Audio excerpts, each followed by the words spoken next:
ಶಿವಮೊಗ್ಗ, ದಾವಣಗೆರೆ, ಚಿತ್ರದುರ್ಗ ಜಿಲ್ಲಾ ಸಹಕಾರ ಹಾಲು ಉತ್ಪಾದಕರ ಸಂಘ ಇಲ್ಲಿ ಹಲವಾರು ಹುದ್ದೆಗಳನ್ನು ಕರೆದಿದ್ದಾರೆ. ಆ ಹುದ್ದೆಗಳ ಸಂಪೂರ್ಣ ಮಾಹಿತಿಗಳನ್ನು ನಾನೀಗ ನಿಮಗೆ ನೀಡ್ತೇನೆ.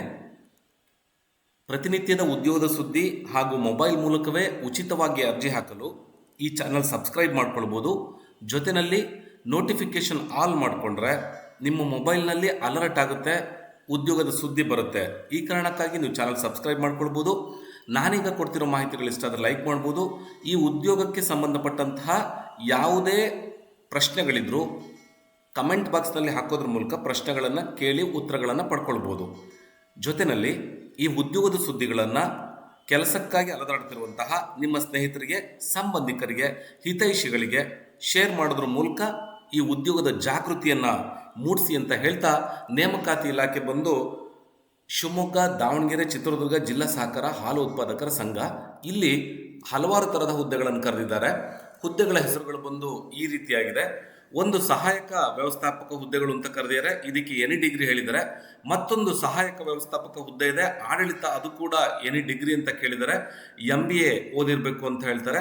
ಮೂರನೇ ಹುದ್ದೆ ಸಹಾಯಕ ವ್ಯವಸ್ಥಾಪಕರು, 3 ಹುದ್ದೆಗಳಿದೆ, BSc ಅಗ್ರಿಕಲ್ಚರ್ ಓದಿರಬೇಕು ಅಂತ ಹೇಳ್ತಾರೆ. 4ನೇ ಹುದ್ದೆ MIS ಅಂತ ಹೇಳಿ ಸಿಸ್ಟಮ್ ಆಫೀಸರ್ ಹುದ್ದೆಗಳು ಅಂತ ಕೇಳಿದ್ದಾರೆ, ಇದಕ್ಕಾಗಿ BE ಕಂಪ್ಯೂಟರ್ ಸೈನ್ಸ್ ಓದಿರಬೇಕು ಅಂತ ಹೇಳ್ತಾರೆ. 5ನೇ ಹುದ್ದೆ ಮಾರುಕಟ್ಟೆ ಅಧಿಕಾರಿ, 2 ಹುದ್ದೆಗಳಿದೆ ಅಂತಾರೆ. BCom BSc BBA ಓದಿರೋರು ಇದಕ್ಕೆ ಅರ್ಜಿಯನ್ನು ಹಾಕ್ಬೋದು ಅಂತ ಹೇಳಿದ್ದಾರೆ. ತಾಂತ್ರಿಕ ಅಧಿಕಾರಿ ಹುದ್ದೆ ನಂಬರ್ 6, ತಾಂತ್ರಿಕ ಅಧಿಕಾರಿ ಹುದ್ದೆಗಳಿಗಾಗಿ BE ಮೆಕ್ಯಾನಿಕಲ್ ಓದಿರಬೇಕು ಅಂತ ಹೇಳ್ತಾರೆ.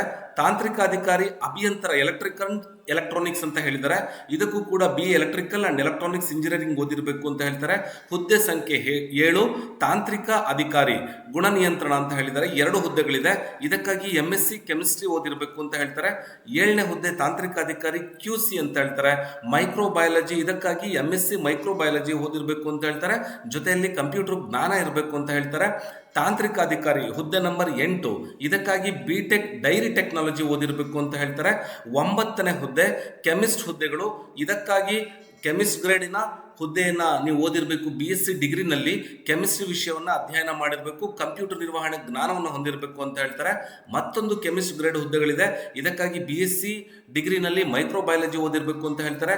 10ನೇ ಹುದ್ದೆ ವಿಸ್ತರಣಾಧಿಕಾರಿ ದರ್ಜೆ ಅಂತ ಹೇಳ್ತಾರೆ, ಇದಕ್ಕಾಗಿ ಎನಿ ಡಿಗ್ರಿ ಕೇಳಿದ್ದಾರೆ. 11ನೇ ಹುದ್ದೆ ಆಡಳಿತ ಸಹಾಯಕ ದರ್ಜೆ ಅಂತ ಹೇಳ್ತಾರೆ, ಇದಕ್ಕಾಗಿ ಯಾವುದೇ ಡಿಗ್ರಿ ಜೊತೆಯಲ್ಲಿ ಕಂಪ್ಯೂಟರ್ ಜ್ಞಾನವನ್ನು ಹೊಂದಿರಬೇಕು ಅಂತ ಹೇಳ್ತಾರೆ. 12ನೇ ಹುದ್ದೆ ಲೆಕ್ಕ ಸಹಾಯಕರು ಹುದ್ದೆಗಳಿದೆ, 12 ಹುದ್ದೆಗಳಿದೆ, ಇದಕ್ಕಾಗಿ BCom ಡಿಗ್ರಿ ಜೊತೆಗೆ ಟ್ಯಾಲಿ ಸರ್ಟಿಫಿಕೇಟ್ ಅಥವಾ ಕಂಪ್ಯೂಟರ್ ಜ್ಞಾನ ಹೊಂದಿರಬೇಕು ಅಂತ ಹೇಳ್ತಾರೆ. ಹುದ್ದೆ ನಂಬರ್ 13 ಮಾರುಕಟ್ಟೆ ಸಹಾಯಕ ಹುದ್ದೆಗಳು, ಇದಕ್ಕಾಗಿ 10 ಹುದ್ದೆಗಳನ್ನು ಕರೆದಿದ್ದಾರೆ. ವಿದ್ಯಾರ್ಹತೆ ಬಂದು BBM BSc BCom ಹುದ್ದೆಗಳನ್ನು ಓದಿರಬೇಕು ಅಂತ ಹೇಳ್ತಾರೆ. 14ನೇ ಹುದ್ದೆ ಕೆಮಿಸ್ಟ್ ದರ್ಜೆ ಹುದ್ದೆಗಳು ಅಂತ ಹೇಳ್ತಾರೆ, 28 ಹುದ್ದೆಗಳಿದೆ, BSc ಡಿಗ್ರಿನಲ್ಲಿ ಕೆಮಿಸ್ಟ್ರಿ ಒಂದು ವಿಷಯವಾಗಿ ಅಧ್ಯಯನ ಮಾಡಿರಬೇಕು ಅಂತ ಹೇಳ್ತಾರೆ, ಜೊತೆಗೆ ಕಂಪ್ಯೂಟರ್ ಜ್ಞಾನ ಹೊಂದಿರಬೇಕು ಅಂತ ಹೇಳ್ತಾರೆ. ಹಾಗೆ ಇನ್ನೊಂದು ಕೆಮಿಸ್ಟ್ ಗ್ರೇಡ್ ಮೈಕ್ರೋಬಯಾಲಜಿ ಅಂತ ಕರೆದಿದ್ದಾರೆ, ಇದಕ್ಕೂ ಕೂಡ BSc ಡಿಗ್ರಿನಲ್ಲಿ ಮೈಕ್ರೋಬಯಾಲಜಿ ಹೊಂದಿರಬೇಕು, ಕಂಪ್ಯೂಟರ್ ನಾಲೆಡ್ಜ್ ಇರಬೇಕು ಅಂತ ಹೇಳ್ತಾರೆ. 15ನೇ ಹುದ್ದೆ ಕಿರಿಯ ಸಿಸ್ಟಮ್ ಆಪರೇಟರ್ಗಳು ಎನಿ ಡಿಗ್ರಿ ಅಂತ ಕೇಳ್ತಾರೆ, 1 ವರ್ಷದ ಡಿಪ್ಲೊಮಾ ಕಂಪ್ಯೂಟರ್ ಅಪ್ಲಿಕೇಶನ್ ಜೊತೆಗೆ 3 ವರ್ಷದ ಅನುಭವ ಹೊಂದಿರಬೇಕು ಅಂತ ಹೇಳ್ತಾರೆ. 16ನೇ ಹುದ್ದೆ ಶೀಘ್ರ ಲಿಪಿ ದರ್ಜೆ ಅಂತ ಕರೀತಾರೆ, 2 ಹುದ್ದೆಗಳಿದೆ, ಇದಕ್ಕಾಗಿ degree senior English and Kannada shorthand pass ಆಗಿರಬೇಕು ಅಂತ ಹೇಳ್ತಾರೆ. ಕಂಪ್ಯೂಟರ್ ಆಫೀಸ್ ಪ್ಯಾಕೇಜ್ MS ಆಫೀಸ್ನ ನಾಲೆಡ್ಜ್ ಇರಬೇಕು ಅಂತ ಹೇಳ್ತಾರೆ. 17ನೇ ಹುದ್ದೆ 17 ಸಂಖ್ಯೆ ಹುದ್ದೆಗಳು ಬಂದು ಕಿರಿಯ ತಾಂತ್ರಿಕ ಹುದ್ದೆಗಳು ಅಂತ ಕರೆದಿದ್ದಾರೆ, ಇದಕ್ಕಾಗಿ SSLC ಪಾಸ್ ಆಗಿರಬೇಕು, DGT ಆಗಿರಬೇಕು, NTC ಓದಿರಬೇಕು ಅಂತ ಹೇಳ್ತಾರೆ. 17ನೇ ಹುದ್ದೆ ಕಿರಿಯ ತಾಂತ್ರಿಕರು ರೆಫ್ರಿಜಿರೇಷನ್ ಅಂತ ಕರೀತಾರೆ, SSLC ಪಾಸ್ ಆಗಿರಬೇಕು, DGT ಮಾನ್ಯತೆ ಪಡೆದಿರುವಂತಹ ರೆಫ್ರಿಜರೇಷನ್ ಕೋರ್ಸ್ ಅನ್ನು ಮಾಡಿರಬೇಕು ಅಂತ ಹೇಳ್ತಾರೆ. NTC ಪ್ರಾವಿಷನಲ್ NTC ಸರ್ಟಿಫಿಕೇಟ್ ಹೊಂದಿರಬೇಕು ಅಂತ ಹೇಳ್ತಾರೆ. ಹಾಗೆ ಕಿರಿಯ ತಾಂತ್ರಿಕರ ಹುದ್ದೆಗಳಿಗೆ SSLC ಪಾಸ್ ಆಗಿರಬೇಕು ಅಂತ ಹೇಳ್ತಾರೆ. ಕಿರಿಯ ತಾಂತ್ರಿಕರು ಮತ್ತೊಂದು ಹುದ್ದೆಗಳಿಗಿದೆ, ಇದಕ್ಕೂ ಕೂಡ SSLC ಪಾಸ್ ಆಗಿರಬೇಕು ಅಂತ ಹೇಳ್ತಾರೆ. ಒಟ್ಟು ಹುದ್ದೆಗಳು 194 ಹುದ್ದೆಗಳನ್ನು ಕರೆದಿದ್ದಾರೆ. ಆಯಾ ಹುದ್ದೆಗಳಿಗೆ ಸಂಬಂಧಪಟ್ಟಂತ ವಿದ್ಯಾರ್ಹತೆಗಳನ್ನು ನಾನೀಗ ನಿಮಗೆ ನೀಡಿದ್ದೇನೆ.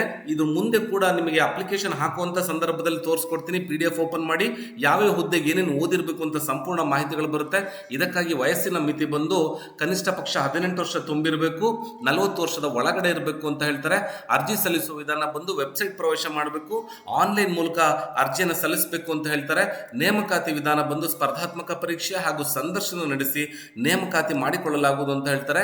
ಅರ್ಜಿ ಸಲ್ಲಿಸಲು ಕೊನೆಯ ದಿನಾಂಕ ಬಂದು 14 ಜುಲೈ 2026 ತನಕನೂ ಕೂಡ ಸಮಯಾವಕಾಶವನ್ನು ಕೊಟ್ಟಿದ್ದಾರೆ. ವೆಬ್ಸೈಟ್ ಬಂದು www.shimul.corporation ಅಂತ ಹೇಳ್ತಾರೆ. ಮತ್ತೆ ಯಾಕೆ ತಡ ಮಾಡೋದು, ನಾನೀಗ ನೇರವಾಗಿ ವೆಬ್ಸೈಟ್ ಓಪನ್ ಮಾಡಿ ಅಪ್ಲಿಕೇಶನ್ಗಳು ಇದು ಕರೆದಿರೋದು ನಿಜನೋ ಸುಳ್ಳೋ ನೈಜನೋ ನಿಖರನೋ ಅಂತ ತೋರಿಸ್ಕೊಡೋದ್ರ ಜೊತೆನಲ್ಲಿ ಅಪ್ಲಿಕೇಶನ್ಗಳನ್ನು ನಿಮ್ಮ ಮೊಬೈಲ್ ಮೂಲಕವೇ ಉಚಿತವಾಗಿ ಹೇಗೆ ಹಾಕೋದು ಅಂತ ತೋರಿಸ್ಕೊಡುವಂತಹ ಭಾರತ ದೇಶದ ಹೆಮ್ಮೆಯ ಏಕೈಕ ಯೂಟ್ಯೂಬ್ ಚಾನಲ್ ಅದು ಜೈಶ್ರೀ ಸೀತಾರಾಮ್ ನಾಗರಾಜ್ ಕೊಣನೂರು ಯೂಟ್ಯೂಬ್ ಚಾನಲ್ ಆಗಿದೆ. ಈ ಕಾರಣಕ್ಕಾಗಿ ಚಾನಲ್ ಸಬ್ಸ್ಕ್ರೈಬ್ ಮಾಡ್ಕೊಳ್ಳೋದು ಮುಖ್ಯ ಅಲ್ಲ, ನೋಟಿಫಿಕೇಶನ್ ಆನ್ ಮಾಡಿಕೊಂಡ್ರೆ ಮಾತ್ರ ನಿಮಗೆ ಹುದ್ದೆಗಳ ವಿವರಗಳ ನೋಟಿಫಿಕೇಶನ್ಗಳು ಬರೋದು ಅಂತ ಹೇಳ್ತಾ, ಎಂದಿನಂತೆ ನಿಮ್ಮ ಗೂಗಲ್ ವೆಬ್ ಬ್ರೌಸರ್ ಓಪನ್ ಮಾಡ್ಕೊಳ್ಳಿ. ನನ್ನ ಕಂಪ್ಯೂಟರ್ ಸಿಸ್ಟಮ್ನಲ್ಲಿ ಬರ್ತಾ ಇದೆ ಗೂಗಲ್ ವೆಬ್ ಬ್ರೌಸರ್ ಇದು. ಅದರೊಳಗಡೆ ನಾನು ಸರ್ಚ್ ಇಂಜಿನಲ್ಲಿ ಇದ್ದೀನಿ. ನೀವೀಗ ಇಲ್ಲಿ ಟೈಪ್ ಮಾಡಬೇಕಾಗಿರೋದು ಶಿಮುಲ್ ಅಂತ ಟೈಪ್ ಮಾಡಿ.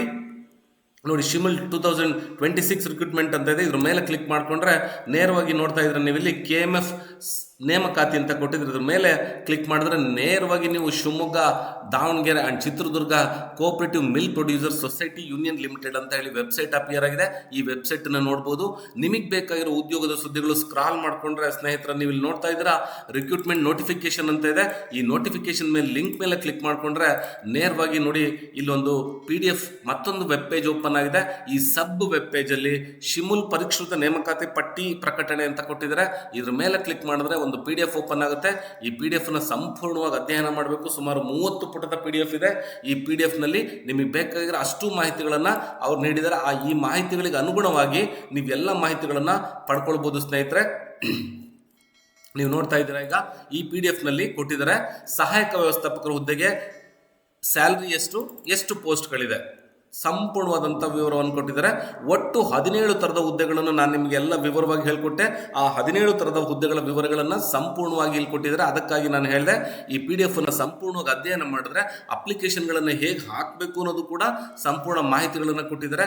17 ಹುದ್ದೆಗೆ ವೇತನ ಶ್ರೇಣಿ ಏನು, ಹುದ್ದೆಗಳ ಸಂಖ್ಯೆ ಎಷ್ಟು ಅನ್ನೋ ಮಾಹಿತಿಗಳನ್ನು ಕೊಟ್ಟಿದ್ದಾರೆ. ನಾನೀಗ ನಿಮಗೆ ಮತ್ತೆ ಅಪ್ಲಿಕೇಶನ್ಗಳನ್ನು ಹೇಗೆ ಹಾಕೋದು ಅಂತ ತೋರಿಸ್ಕೊಡ್ತೀನಿ.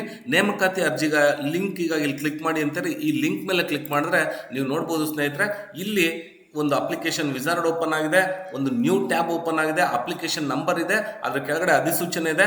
ಇಲ್ಲಿ ಕೊಟ್ಟಿದ್ದಾರೆ click here to download notification instruction ಅಂತ ಇದೆ. ಇದ್ರ ಮೇಲೆ ಕ್ಲಿಕ್ ಮಾಡಿಕೊಂಡ್ರೆ ನೀವು ಮತ್ತೆ ಸಂಪೂರ್ಣವಾಗಿ ಡೀಟೇಲ್ಡ್ ಆಗಿರುವಂಥ ಒಂದು PDF ಓಪನ್ ಆಗುತ್ತೆ. ನೀವು ನೋಡ್ಬೋದು ಸ್ನೇಹಿತರೆ, ಇಲ್ಲಿ 33 ಪುಟದ PDF ಇದು. ಈ PDF ನಲ್ಲಿ ಸಂಪೂರ್ಣವಾದಂತಹ ಎಲ್ಲ ರೀತಿಯಾದಂಥ ಮಾಹಿತಿಗಳನ್ನು ಕೊಟ್ಟಿದ್ದಾರೆ. ಯಾವುದೇ ನಿಮಗೆ ಅನುಮಾನ ಬರದ ರೀತಿಯಲ್ಲಿ ಸಂಪೂರ್ಣ ಮಾಹಿತಿಗಳನ್ನು ಎಳೆಯಾಗಿ ಕೊಟ್ಟಿದ್ದಾರೆ. ಇದನ್ನು ಓದಿದ್ರೆ ಸಾಕು, ಮತ್ತೆ ಯಾರಿಗೂ ಹುಡ್ಕೋದು ಬೇಡ, ಫೋನ್ ನಂಬರ್ ಹುಡ್ಕೋದು ಬೇಡ. ಅದಕ್ಕಾಗಿ ಶಿವಮೊಗ್ಗ, ದಾವಣಗೆರೆ, ಚಿತ್ರದುರ್ಗ ಜಿಲ್ಲಾ ಸಹಕಾರ ಹಾಲು ಒಕ್ಕೂಟದ ಸಂಸ್ಥೆಗಳಿಗೆ ಹೋಗೋದೇ ಬೇಕಾಗಿಲ್ಲ. ಸ್ವವಿರವಾದಂಥ ಮಾಹಿತಿಗಳನ್ನು ಸಂಪೂರ್ಣವಾಗಿ ನೀಡಿದರೆ ನಿಮಗೆ ಬೇಕಾಗಿರೋದು ಸಮಾಧಾನ ಬೇಕು, ವ್ಯವಧಾನ ಬೇಕು. ಈ PDF ಅನ್ನು ಓದುವಂಥ ಸಮಯ ನಿಮಗೆ ಬೇಕು. ಇಷ್ಟು ಸಮಯ ನಿಮ್ದಾಯ್ತು ಅಂತ ಇದ್ರೆ ಈ ಹುದ್ದೆಗಳಿಗೆ ನೀವೇ ನೇರವಾಗಿ ಅರ್ಜಿಯನ್ನು ಹಾಕ್ಬೋದು. ಆ ನಂತರದಲ್ಲಿ ನೀವು ನೋಡ್ಬೋದು ಸ್ನೇಹಿತರೆ, ಇಲ್ಲೇ ಕೆಳಗಡೆ ಸ್ಕ್ರಾಲ್ ಮಾಡ್ಕೊಳ್ತಾ ಬಂದರೆ ಇಲ್ಲಿ ಕೊಟ್ಟಿದ್ದಾರೆ ನ್ಯೂ ರಿಜಿಸ್ಟ್ರೇಷನ್ ಇದೆ, ಆಲ್ರೆಡಿ ರಿಜಿಸ್ಟರ್ಡ್ ಇದೆ. ಹೊಸದಾಗಿ ಯಾರು ರಿಜಿಸ್ಟರ್ ಮಾಡೋದ್ರೆ ನ್ಯೂ ರಿಜಿಸ್ಟ್ರೇಷನ್ ಮೇಲೆ ಕ್ಲಿಕ್ ಮಾಡ್ಕೊಳ್ಳಿ. ನಿಮಗೆ ನೋಡಿ ನ್ಯೂ ರಿಜಿಸ್ಟ್ರೇಷನ್ ಮೇಲೆ ಕ್ಲಿಕ್ ಮಾಡ್ತಾ ಇದ್ದಂಗೆ ನಿಮ್ಮ ಒಂದು ಅಪ್ಲಿಕೇಶನ್ ಚಾರ್ಟ್ ಓಪನ್ ಆಗಿದೆ. ಈ ಚಾರ್ಟನ್ನು ಫಿಲಪ್ ಮಾಡಿ ನಿಮ್ಮದು full name of the candidate ಹೇಳಿದ್ದಾರೆ, ಅಭ್ಯರ್ಥಿಯ ಪೂರ್ಣ ಹೆಸರು ಕೇಳಿದ್ದಾರೆ, ಫಾದರ್ ನೇಮ್ ಕೇಳಿದ್ದಾರೆ, ಮದರ್ಸ್ ನೇಮ್ ಕೇಳಿದ್ದಾರೆ, spouse name, date of birth, gender, Aadhaar ಸಂಖ್ಯೆ, mobile number, email ID, security code ಎಲ್ಲವನ್ನು ಎಂಟರ್ ಮಾಡಿ ನೋಡಿ ಲಾಸ್ಟಲ್ಲಿ ಐ ಅಗ್ರಿ ಅಂತ ಇದನ್ನು ಕ್ಲಿಕ್ ಮಾಡಿಕೊಂಡು ಚೆಕ್ ಬಾಕ್ಸನ್ನು ನೋಡ್ಬೋದು ಸ್ನೇಹಿತರೆ. ಇಲ್ಲೊಂದು ಚೆಕ್ ಬಾಕ್ಸ್ ಇದೆ, ಈ ಥರ ಬ್ಲ್ಯಾಂಕ್ ಇರುತ್ತೆ. ಇದ್ರ ಮೇಲೆ ಕ್ಲಿಕ್ ಮಾಡ್ತಿದ್ದಂಗೆ ರೈಟ್ ಮಾರ್ಕ್ ಆಗುತ್ತೆ. ಈಗ ಸಬ್ಮಿಟ್ ಅಂತ ಕೊಟ್ಟರೆ ಸಾಕು, ಅಪ್ಲಿಕೇಶನ್ ಸ್ಟೆಪ್ 1 ಕಂಪ್ಲೀಟ್ ಆಗುತ್ತೆ. ಈ ರೀತಿಯಾಗಿ ತುಂಬ ಸರಳವಾಗಿ ಸ್ಟೆಪ್ 1, ಸ್ಟೆಪ್ 2, ಸ್ಟೆಪ್ 3 ಇರುತ್ತೆ. ಇದನ್ನೆಲ್ಲ ನೀವು ಬಹಳ ಸರಳವಾಗಿ ಮಾಡ್ತಾ ಹೋಗ್ಬೋದು ಅಂತ ಹೇಳ್ತಾ KMF ನಲ್ಲಿ ಕರೆದಿರುವಂತಹ ಸಂಪೂರ್ಣ ಹುದ್ದೆಗಳ ಮಾಹಿತಿಗಳನ್ನು ನಾನು ನಿಮಗೆ ನೀಡಿದ್ದೀನಿ ಸ್ನೇಹಿತರೆ. ಇದೊಂದು ವಿಶೇಷ ಅವಕಾಶ. ಈ ಅವಕಾಶವನ್ನು ಬಳಸ್ಕೊಳ್ಳಿ. ಯಾಕಂದ್ರೆ 17 ಥರದ ಹುದ್ದೆಗಳನ್ನು ಕರೆದಿದ್ದಾರೆ, ವಿವಿಧ ಹುದ್ದೆಗಳಿದೆ, ಅದರಲ್ಲಿ ಒಳ್ಳೊಳ್ಳೆ ಸ್ಯಾಲರಿಯನ್ನು ಕೊಟ್ಟಿದ್ದಾರೆ. ನೋಡ್ಬೋದು ನೀವು, ಸಹಾಯಕ ವ್ಯವಸ್ಥಾಪಕರಿಗೆ 83,000ದಿಂದ 1,55,200 ರೂಪಾಯಿ ತನಕ ಇದು ಪ್ರತಿ ತಿಂಗಳ ಸ್ಯಾಲ್ರಿ, ಪರ್ ಮಂತ್ ಸ್ಯಾಲ್ರಿ ಇದಾಗಿದೆ.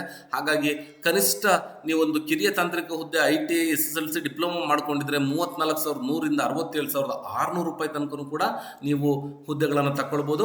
ಆಯಾ ಹುದ್ದೆಗಳಿಗೆ ಸಂಬಂಧಪಟ್ಟಂತ ವಿದ್ಯಾರ್ಹತೆ ನಿಮ್ಮಲ್ಲಿ ಇದ್ರೆ ಮಾತ್ರ ಇದಕ್ಕೆ ನೀವು ಅರ್ಜಿಯನ್ನ ಹಾಕ್ಬೋದು ಅಂತ ಹೇಳ್ತಾ ಸ್ನೇಹಿತರೆ, KMFL ಕರೆದಿರುವಂತಹ ಹುದ್ದೆಗಳ ಸಂಪೂರ್ಣ ವಿವರಗಳನ್ನು ನೀಡೋದ್ರ ಜೊತೆನಲ್ಲಿ ಅಪ್ಲಿಕೇಶನ್ಗಳನ್ನು ಮೊಬೈಲ್ ಮೂಲಕವೇ ಹೇಗೆ ಹಾಕೋದು ಅಂತ ತೋರಿಸ್ಕೊಟ್ಟಿದ್ದೀನಿ. ಮತ್ತೆ ನಾಳಿನ ಮತ್ತೊಂದು ಉತ್ತಮ ಉದ್ಯೋಗದ ಸುದ್ದಿಯೊಂದಿಗೆ ನಿಮ್ಮ ಮುಂದೆ ಬರ್ತೇನೆ.